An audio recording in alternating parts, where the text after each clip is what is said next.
Hello everybody, welcome to Sweden, round 15 of the FIA Motocross World Championship. We're back in Uddevalla and the land of the hill people, the rock people, if you like, on the outside of the first turn. On our live studio show today with me, Paul Malin and Lisa Leyland, we have Isak Gifting from VHR Racing Team, we've got Alvin Ostlund from JWR Honda, and then we've got, what's his name, Lewis Phillips, Vital MX. He's coming in to see us. He's returning from exile, so it'll be interesting to catch up with him and see what he has to say about everything MXGP and the season so far. But before we meet our first guest, Lisa, here we are again, 5 rounds to go. And actually, since we returned from Indonesia, it's flown by, hasn't it? It's gone so fast. Flying by. That means we're having a good time. When it goes quickly, we're having a good time. I think 3 in a row also Three in a row also helped, didn't it? Yeah, Czech, it did. Belgium, Finland. It did. But you said that, didn't you? You said after Indonesia, the second half of the season, it's just going to totally fly by. I predicted it. You did. You did. Crystal ball. But anyway, we're here. We are. Should we crack on? Yeah, let's do it. Who's our first guest? Well, Isak or Isaac? this is the thing. I don't know whether it's Isak or Isaac, and it's just confusing me. Well, we say Isak, the Swedes say Isak. Isak. Yeah. Isak. But Isaac said, do you know what, just keep it real and call me Isaac. So that's what I intend to do, if that's okay with you. I'm okay with that. Cool. Well, look, here we are, Isak Gifting. Good to see you. And finally, you get to ride a home GP for the first time, because you missed last year, didn't you? Yeah. How's it so far? So far, it's been amazing, to be honest. Like, already yesterday, a lot of people here. We had some signing session and just some stuff in the paddock. And it's just people everywhere with the chainsaws and just a good atmosphere. And the weather's great. Like, What? I'm sorry. To be in Sweden. For Sweden. Oh, right, Sweden. okay, sorry. I was just... You should have seen the last 2 weeks. Swedish summer. That's it, yeah. Yeah, because I've stayed in Sweden now the last 2 weeks, prepping for this. Yeah. And it's been raining 24/7 for 2 weeks. Okay, so no rain is good. So this is like the best we'll get. Good to know. Good to know. The last time we had you on the studio show was Germany last year. And there was something that stood out in my head then from our conversation. You were surprised that there were actually fans walking around with your shirts and, like, you know, shouting for you. Yeah. And you were obviously looking forward to doing this Grand Prix last year, but you missed it. So, yeah, you know, in terms of, you just touched on it there, you know, but how has that whole fan experience been for you, you know, sort of, I mean, yesterday's different, but today, being on the track, riding around, and just that atmosphere, can you feel it? Can you sense it? Oh, definitely. I mean, just coming back in from free practice and, like, getting good time on the free practice, just a lot of people coming there and they want the posters and stickers and all that, and it's a bit new for me, you know, because like when you're not one of the top guys, really, like, you don't get that at the other GPs, but here it's just completely different. Like, it's another thing. So it's really cool. Do you feel a sense of maybe nervousness or tension being in the paddock? Because in front of your fans, it's not. Does it feel different than being in a paddock in Italy, for instance? Oh, definitely. And you can hear the commentary and you can understand the commentary as well. It all makes a difference, doesn't it? Yeah, that's true. No, I can definitely feel it already. Like, doing the free practice and stuff, you're going around and feel like you're like people are watching you everywhere. Everything you do, you don't want to crash or anything. But now after the first free practice, it was good. I was P3. So I felt all right, and I'm not really nervous anymore. It's more been like building up this week, and more like the last couple of training rides or the last couple of days training on the bike. Like, just don't crash, don't get hurt. You need to be there. Now I'm here, so now it will be what it will be. And I'm just happy to be here, honestly. Exactly. Well, you joined the series round 4. You picked up your best race finish 4 rounds later in Latvia, 7th. What do you think clicked that weekend for you? I mean, actually, it's just me getting into the bike and getting the bike fitness again, because, like I've said before, I missed the whole winter due to my knee injury and also due to the team stopping, like in February. So I'm quite far behind the other riders in the preparing, and yeah, I could feel that definitely the first couple of rounds, and I'm just getting more and more into it. Like today, good time in the free practice, which I haven't really had all year. So it's just getting better and better, and yeah, that's my goal this season, because it started off quite differently than before. So I'm just trying to get a good result one time, and hopefully here. Well, this also was your best overall finish, 8th overall. You've had a couple of 5ths. You got a 4th in Lommel in 2020 overall. Yeah. What's it going to take to get back to sort of like 2020 Isak, you know, the one that was like just knocking on the door for those, well, inside the top fives, knocking on the door for the podium. Are you still recovering? Are you 100%? Or is it just now just having to ride through and just grind out results? And, you know, is that the answer basically? Or is there more to come? Yeah, hopefully there's more to come. But yeah, to get back to that 2020, I'm not sure. It was very different, you know. There was like no pressure, basically. Yeah. I just came in as a fill-in rider, really good stuff, good engines, everything. And I had nothing to lose, really. Like, I wanted to get a contract for the next year, so I just sent it every race, and it just worked out. Now it's a little bit more trying to not get hurt, not crash and stuff. So it's definitely different. But I feel like I'm getting older and I'm getting a little bit better at it. Keep it on two wheels and stuff. So. Well, speaking of fourth place finishes, obviously Czech Republic, Lockett, you got fourth in the qualifying race. Were you surprised by that? Oh, Because, very. Yeah, very. Like, just had a good start, and at first I was like, oh, shit, I don't even want to be up here right now. I don't feel like... Apologies for the language. I'm not I'm not in shape for this, but yeah, it just worked out, and I could follow my lines and keep it simple. And I feel like I could do that again if I'm just there from the beginning. Yeah. Well, you said you could perhaps do it again. Would you say you're perhaps more of a hard pack rider? Because you're fourth in Lockett. It's hard pack here as well. Should we be getting the podium prepped for you this weekend? We should. Yeah, that's what we're aiming for. Can't beat a bit of confidence. Yeah, exactly. No, but normally I've always been a sand rider. But like you said, I've done some good results on hard pack, and yeah, I don't know why. I think this year it's a bit because I moved to France. So I've been training a lot in Paris, which is just hard pack everywhere. Yeah. So for sure that's a good thing for me. So yeah. What would you say the aim is then between now and the end of the season for you?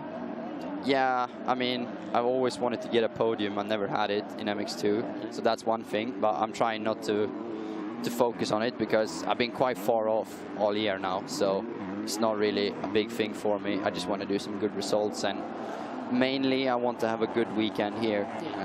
That's the most important for me. When you watch videos back like this, and you know you watch the races back on TV, I guess, and you catch little snippets, or maybe the team are filming things like that. Do you see where you can improve as well? Like you watch back and you think, oh, I was a little bit offline there. I was not aggressive enough there. You know, you're learning like that every day. Have you got people around you to give you that kind of advice and help? Not really, but I try to do it a little bit myself. But normally I don't like to watch myself because I don't think it looks very good, honestly. So yeah, I want to improve my style and stuff. So yeah, I'm trying, but not very much. I'm not watching everything. No. You love watching yourself back, don't you? Not as much as you. Behind the gate, she only watches the bits that she's on. No, I don't. You do. Actually, no, I don't. shush. I watch all the... Have you seen the behind the gates? They're really good this year. She's in them lots. But I'm not in them. Yeah. Maybe. Yes. Maybe. Yes. You never know. Yeah. I hope so. Yeah, well, we can arrange it for you if you want. They're just in Sound. there. But track conditions today look really good. There's obviously been a lot of rain, like you said. And just being here, I've ridden here before as well, so I know how hard pack it can be. But it looks actually like the moisture's gone in, and it's just good grip at the moment. Yeah, I think the rain's been good because, like you said, this track dries up really fast because it's like gravel, hard pack. And yeah, I mean, now it's dry already. They'll have to water it again. Yeah. So, but probably we're getting a lot of rain tonight. So, yeah, we'll see for tomorrow. But I still think we can have quite a good track tomorrow as well. Right now, it's perfect. Yeah, absolutely. Well, look, Isak Gifting, thanks for joining us. Have a good weekend. Enjoy your home Grand Prix. Because they don't come around very often. No. Enjoy it. Anyway, our next guest, Alvin Ostlund, is waiting to come and join us here. Before we meet him, though, here's a snippet from Behind the Gate, episode 14, Shifting Sands, and it's all about mixed fortunes in MX2. All Adamo has to do is get through the Grand Prix. Doesn't have to be on the podium, but just take good, solid points to keep that gap, let's say, more than 25 points if you can, heading into the next round in Finland. The Grand Prix itself was sensational for a lot of reasons.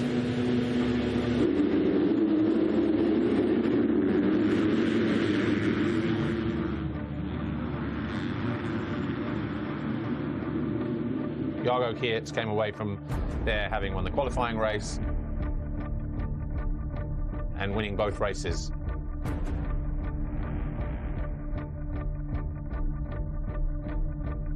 Andrea Adamo put up a good fight in race 1.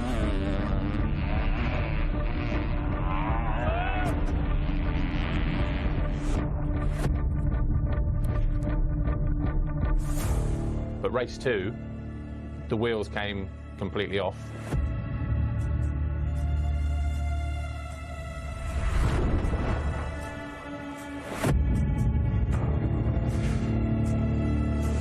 When you go down, when you crash, even if you tip over, but when you fall and you're in that zone and you're in that flow, it just knocks the wind out of you almost. Yeah, you pick yourself up, you get on the bike as quickly as you can.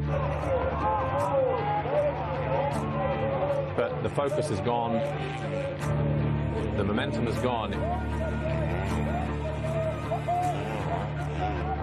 It sometimes takes 1 or 2 laps to get going and back on that pace to breathe again. But not as bad a Grand Prix as what Kai de Wolf had.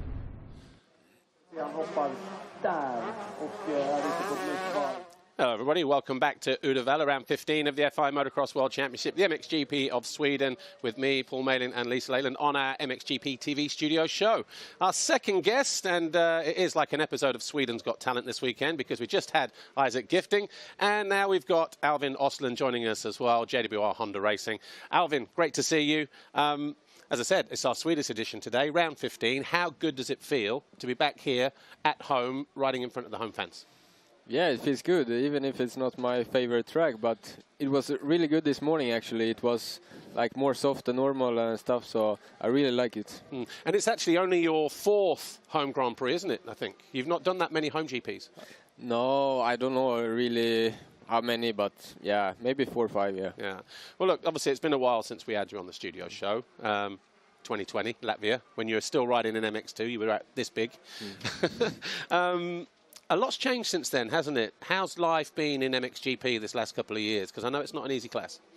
No, for sure, it's tough. I mean, the field is a little bit bigger there, and yeah, it's tough, but I have enjoyed the 450. To ride the 450 is pretty, I like it. I think it suits my style better, and yeah, it's a little bit more about the start here. If you do a good start, you can do better, yeah. Yeah. Well, you're with a new team this year, JWR Honda. It seems like you've really gelled with the bike and found a level of consistency. Was that your plan coming into 2023, to get that consistency? Yeah, the last 2 years I struggled a little bit with a few small injuries and stuff. And like now, I complete pain-free and healthy, and everything feels good. So, yeah, you know, I think every rider struggle with something small, so it's really nice to just be pain-free and don't have to focus on that. Yeah. There's been a few top 10 finishes for you. One of them was actually in Sumbawa, and before that, you were actually, I think the best was 11th overall. How was that GP for you? Just talk us through. It seemed like a good one. Yeah, Indonesia was nice. I really like both of the tracks, and yeah, for sure it was a little bit less riders there, but I still had good rides and fighting with the guys that I'm normally not fighting with. So yeah, it was a good 2 rounds. Yeah, not much snow in Sumbawa, is there? No, it was pretty hot, yeah. Obviously, talking about being pain-free and everything else, looking at the results this year, you've scored in every round, I think. Yeah, pretty much. I just had... as in the overall classification? Yeah. A couple of DNFs or no scores in races, but... But it's been bike problems or something else, then it's... yeah, I stay on the wheels every time, and it's been solid, yeah, so... Well, we just saw Sumbawa. Both grounds in Indonesia were good for you. Do you feel that you gained a little bit of confidence from those two? Because, as you said, riding with riders that you're not normally used to racing with. So did that bring the confidence up a little bit? Did you learn anything being in that group? Yeah, I think so. It's for sure. When you look at the results, it looks good. So, yeah, I think it helps a little bit. Yeah. Last time out, we were in Finland. You got a 12th and a 9th overall. So your first top 10 finish overall in MXGP. How important was that for you and for the team?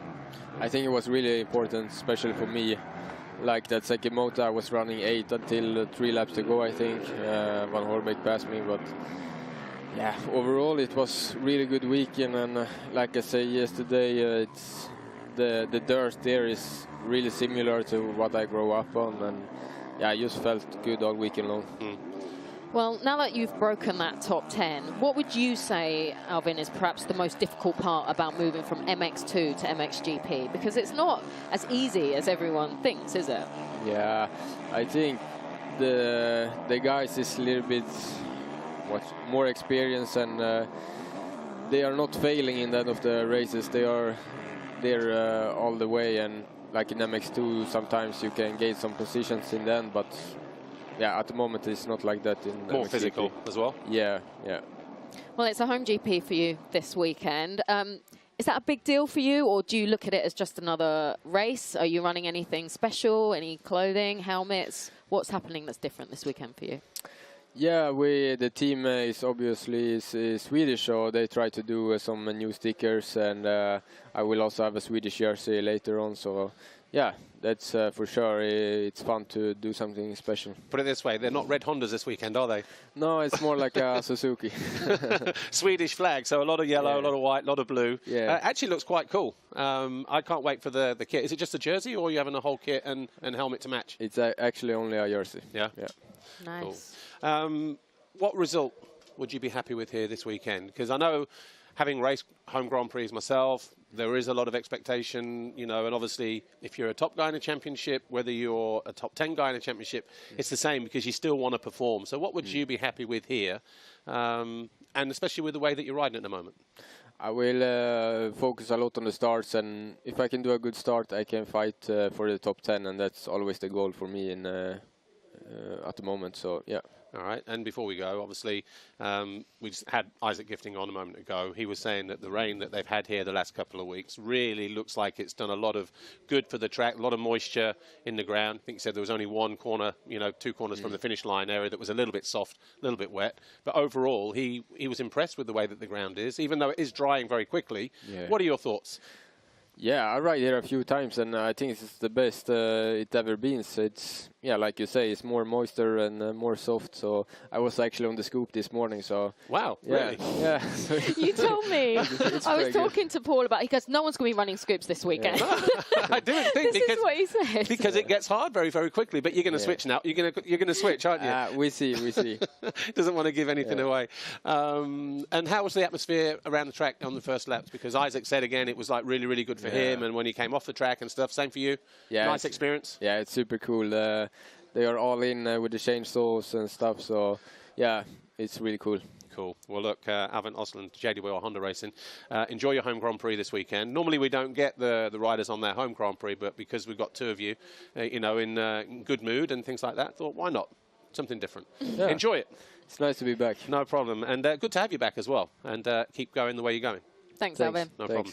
Right, our final guest is getting ready to come and join us in a moment. But before we do, Shifting Sands again, episode 14, Behind the Gate. And this one, focusing a little bit on Roman Federer looking to make it 4 wins in a row. Enjoy. He can really, go until the end, you know, almost until the level where he's going to pass out. No rest, no let up, not a flat line out there. The unpredictable nature of the track, and back markers ahead of you as you fight at speed, at pace. And here comes Koldenhoff. He leaps past, he flies by Koldenhoff and into 3rd place. That is going to tie Federer for the overall win. He needs Seaward, he needs to pass the Swiss if he is to stand on the top step of the podium. After the first moto, you saw your place, you saw what you have to do, let's say to do a podium or to do a victory. So without analyzing so much, you know which is your place. It's just by instinct it goes like this, you know which rider is on the front of you or is on the back. But it's Federer who is the one that's running the risk at the moment, risking everything. Because this is the kind of racetrack where you can't afford to race. You go too hard, it will bite you. You have to be methodical. But Federer's got no choice. He's got no choice. This gap is coming down. This is where he... Oh, backhand snatches inches away from Jeremy Seewer. This is going to be probably one of the biggest wins. A mistake there from Seewer. He can hear Febvre down the inside. He's got to commit. That's exactly what he does. And Febvre up into second, and that will be a Grand Prix winning position if he can hold it for the next 6 minutes plus 2.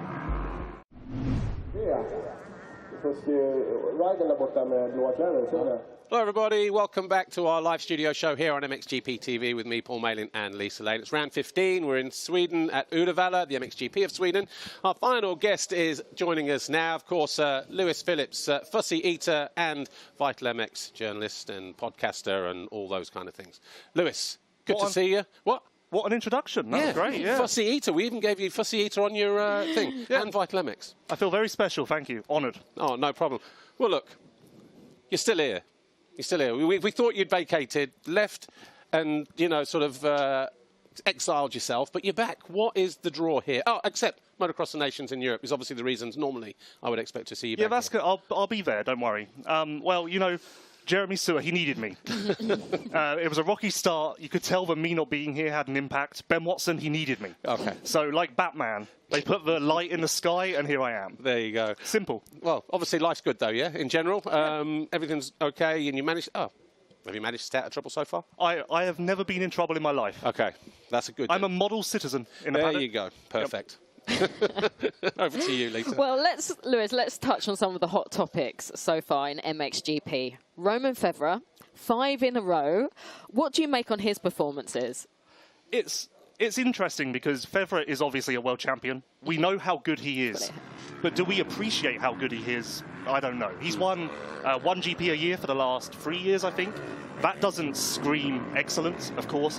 I think he was starting to get a reputation as the nearly man, the man who couldn't quite finish the job. We all remember 2021, Turkey sticks out. That mistake that would have given him a world title. And there were a couple. There were. And that was becoming his reputation. So I think that this streak of wins is really important for him personally.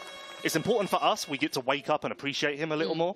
And it's just a reminder that he's a class rider. Yeah. Well, what are the odds, Lewis, of him making it 6 this weekend? I thought you were going to ask me what the odds were of him winning the championship then, and I thought I was going to have to be quite cruel. Well, he needs 19.6 points per round. Well, my podcast co-host, Adam Wheeler, believes that we have the most epic championship fight on our hands. So that's his department. It's interesting. But on this weekend, this is obviously a good track for Romain. I think Prado is very much in championship mode. Truthfully, I think Prado's been in championship mode since round 2. And he's never won here, but he doesn't need to win. No, and I think he knows that. Yeah. And to be honest, he's another one who we maybe underestimate. We overlook what he's done this year. It's not been spectacular, but it's been quality. And every single week he's delivered, and that's why Romain, even clocking off 5 wins in a row, he's not really made any impact. No, exactly. Yeah. Well, talking about that impact, the gap is still 98. It's been anywhere between 94 and 104 for the last few rounds, hasn't it? And obviously that's in Jorge Prado's favour. And he's only just missed 1 podium this year, and that's basically Jorge Prado 2019 version when he won the MX2 World Championship. Missed the podium just 1 time, won every round apart from the one that he, was a third, which was here. He seems unshakable at the moment. Yeah, and that's interesting because talking to him when I returned to the paddock in Lockett, one of the most interesting things that he said to me was that at the beginning of the year, it took him a little while to build his confidence, build his belief again. We all know last year wasn't Prado. That wasn't the Prado we've come to know, love. And I think even he started to doubt himself a little bit. So it took a couple of rounds for him to really remind himself of what he's capable of. And now, as you say, he's unshakable. I think his biggest... What he likes most is every weekend he wins something. Qualifying race, moto, overall. And that's the game plan at the moment. Well, there are only 5 rounds left, 300 points left on the table. As I just mentioned a moment ago, if Romain Febvre is to chip away at that lead and have any hope, he needs 19.6 points per GP just to draw level. And it's probably easier said than done. Can you see anybody else really interfering, though, in their battle that can break them apart? Because obviously Tim's starting to come back into form, Jeffrey's starting to come back into form. Obviously Glenn and Jeremy, they're in there as well. You can't rule out Calvin. But out of any of those guys, can you sort of see anybody really kind of putting some distance between those two? Well, you don't need me to tell you how good Jeffrey Hurlings is. So he can win on any weekend, any moment. Even him coming back in Finland with basically 0 prep and then going fastest in both practice sessions. That was a nice reminder of what he's capable of. Yeah. So it wouldn't be surprising if he strings wins together to the end of the season. Jeremy was great in Lockett. That's quite similar to here, so I'd expect him to be really good this weekend. Tim's return has been slower than I thought. But then if you look at his past, whenever he's returned from injury, it's taken a little while. Yeah. So I'm not surprised, but at the same time, but I have also an eyebrow raised. There's nothing to gain for him anyway, is it? Because the championship's gone. He's just riding himself back. He's testing and racing and just building that for next year. Yeah, 2024 is his goal. Whereas maybe, I think Jeffrey Hurling's, every time he lines up, his mentality is, now, let's see what we can do. Whereas Tim's maybe got a different outlook on the sport. Yeah. Okay. Well, moving on to MX2, Lewis. Andrea Adamo really seems to have sort of strengthened his grip on that red plate, hasn't he? And at the top of the standings. And it's like, despite everything that's going on around him, he's just really grown into it, hasn't he? What are your thoughts on him? Well, first of all, he's been amazing this year. And we have all been swept up in that. Let's not forget that if we were sat here at round 1 and we talked about this happening, you probably would have kicked me out because you would have said I was crazy and had no there's still place time. here. This is so unexpected. Yeah. This is, when you actually think about the situation as a whole, it makes no sense. The climb, even the end of last year, I think he was sick. There were a few issues there, but this is such a high compared to where he was. Yeah, it's phenomenal, really. It's a Tom Vialle-esque story. And he's not won that many races or Grand Prix, but he's just been very, very consistent. And that has been there for all to see because, we'll talk about Jago in a minute, but strange, isn't it? 2 or 3 race wins and a couple of Grand Prix victories, and that's it. Yeah, it's almost like the Jorge Prado championship image. And I think that does get it done. We've seen so many times. Jeffrey Hurling's in 2014. He won everything, but that wasn't enough. No. We sometimes get swept up in who's the fastest, who's the quickest, who's the flashiest, and actually that doesn't pay the bills. What pays the bills is turning up every week. Exactly. Well, look, we mentioned him a moment ago, Jago Geerts, and here's the thing, 6 Grand Prix wins, 11 race wins, a broken arm, a comeback, and now a collarbone. Jago Geerts must be the most confused person right now because other than those little mishaps, it's obviously France. We'll see him winning the Grand Prix in Belgium, on part of his comeback, and then obviously his crash in Finland. But there are really no words, are there? And obviously this is your cue to speak with those words that are unavailable. Okay, thank you. Thank you for setting me up for failure. No, it is shocking. It is... I mean, he lapped Adamo here in Belgium. It's a difficult one, isn't it? Because we know what Jago Geerts is about. He does make mistakes. That is no secret. Yes, some of the mistakes this year, Finland especially, was completely out of his control. But then the counterpoint to that is you need to get a good start to avoid those issues. So, yes, it's bad luck. Yes, some of it is self-inflicted, but he's not going to be an MX2 world champion. And that is shocking, even more shocking to him, I'd imagine. And I think that what's going to be interesting now is how this affects his mental state entering 2024. Because I'd imagine he's down in the dumps at the moment. Why wouldn't you be? He's now going to have to reset when he goes 450s next year. Does this linger a little bit? Is there a little hangover from what's happened this year? I think there will be. I expected him to be back this weekend. Bionic Man, returns because obviously he came back 2 weeks after surgery with his wrist injury, which I would have thought was a far more serious injury.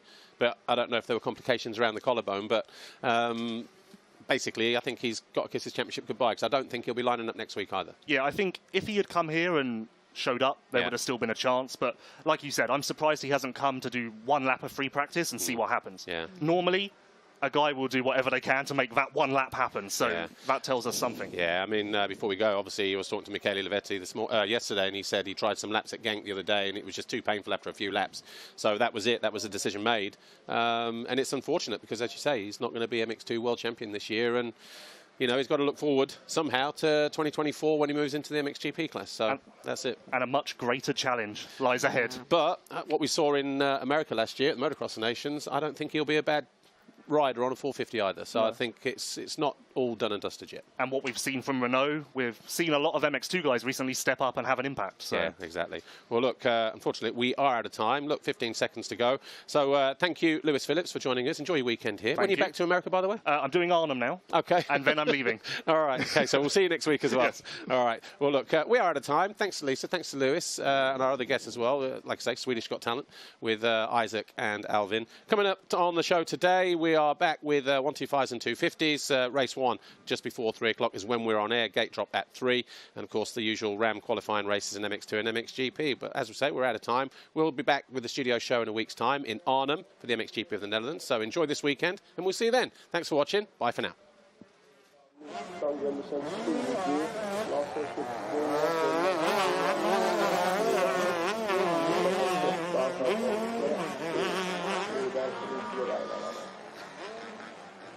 Okej, vad har vi till då?